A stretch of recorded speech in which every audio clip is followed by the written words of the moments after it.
மகர ராசி அன்பர்கள், மகர ராசி அன்பர்களுக்கு 7.5 சனி விடுதலை ஆயாச்சு.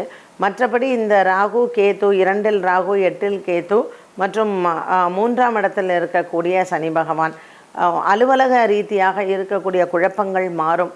குரு பகவான் உங்களுக்கு 6ஆம் இடத்திற்கு போவதனால் தனஸ்தானம் அதிகரிக்கும். இருந்த போதிலும் சத்ருக்கள் அதிகமாகவே இருப்பார்கள்.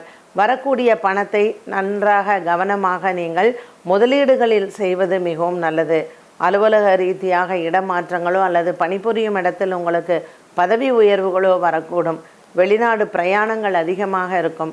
வீடு, வண்டி, வாகனங்கள் வாங்கக்கூடிய யோகங்களும் அமையும். மகர ராசி அன்பர்களுக்கு இந்த விஸ்வாவசு வருடத்தில் கனவுகள் நிறைவேறக்கூடிய காலமாகவே அமைகிறது. அரசாங்கம், அரசியலில் இருப்பவர்களுக்கும் எதிர்பாராத வெற்றிகளும் பேரும் புகழும் கிடைக்கும்.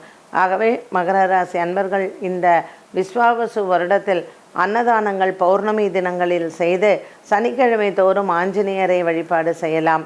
இந்த வியாழக்கிழமைகளில் குரு பகவானுக்கு தீபம் ஏற்றுவதும் பலவிதமான குருஸ்தலங்களுக்கு சென்று நீங்கள் குரு பகவானை வணங்குவது நல்லது. திரிலோக்கி என்று இருக்கக்கூடிய கும்பகோணத்தில் இருக்கக்கூடிய கிராமம், திரிலோக்கின்னு ஒரு கிராமம், அங்கு இருக்கக்கூடிய ரிஷப ஆரூடர் குரு பகவான் வணங்கிய நிலையில் இருப்பார். அவரை சென்று வணங்குவது நல்லது.